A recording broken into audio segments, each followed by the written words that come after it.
Светибиз өчпөй турсун, эми суубуз жоктугуна байланыштуу.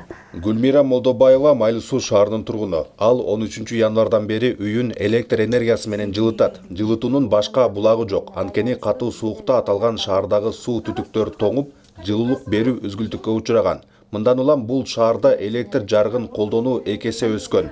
Майлуу Суу шаарында отопление өчүп, батареяларыбыз иштебей, электр энергиясы менен биз ушу бир комната үйдү жылытып, обогреватель менен жашап атабыз. Мен 3 комната квартирам бар.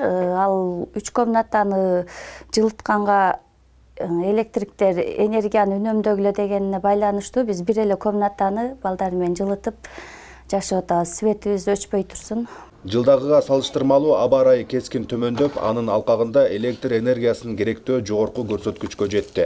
Энергетиктер күнү түнү күчөтүлгөн режимде иштөөгө өтүп, авариялык абал катталса, ыкчам топ тез арада электр жарыгын жандырууга аракет жасап жатышат. Майлуу Суу шаарына өзгөчө кырдаал жарыялангандыктан аталган шаар тургундары үзгүлтүксүз электр тогу менен камсыз болууда. Бизде азыр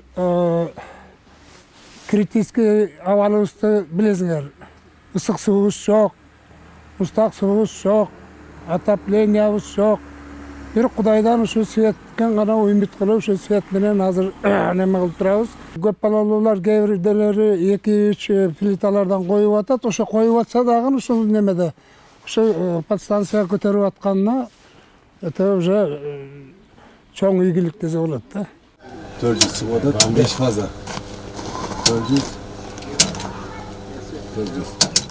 Аталган шаарда жылуулук берүү токтогондон баштап электр энергиясынын керектөө суткасына 60 000 киловатт-саат көп пайдаланылууда. Бул калктын гана колдонгон керектөөсү. Ашыкча колдонуу электр жабдууларга күч келтирип, өзгөчө кечки убакыттарда электр зымдар күйүп жарактан чыгууда.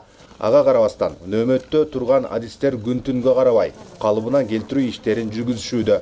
Электр энергия өчкөн жок. Майлуу Суу шаары боюнча күнүмдүк электр энергиясы 160-170 миңге чейин болгон болсо, жылытуу системасы токтолгондон кийин 240-250ге чейин көтөрүлдү.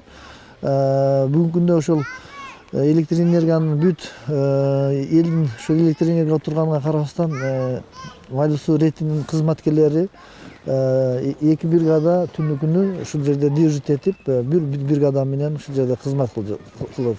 Электр орнотмолор, жалпы эле жабдуулар өлчөмүнөн ашыкча иштей башташса, иштен чыгууга жол ачат. Жабдууларды сактап калуу калктын үзгүлтүксүз электр энергиясы менен камсыз болушуна өбөлгө түзөт. Ошол үчүн Жалал Абад электр тармактар ишканасы жалпы абоненттерден бир учурда бардык электр приборлорун бирдей иштетпөөнү суранат. Тагайбек Ахматов, Бурканбек Матов, Майлуу Суу шаары.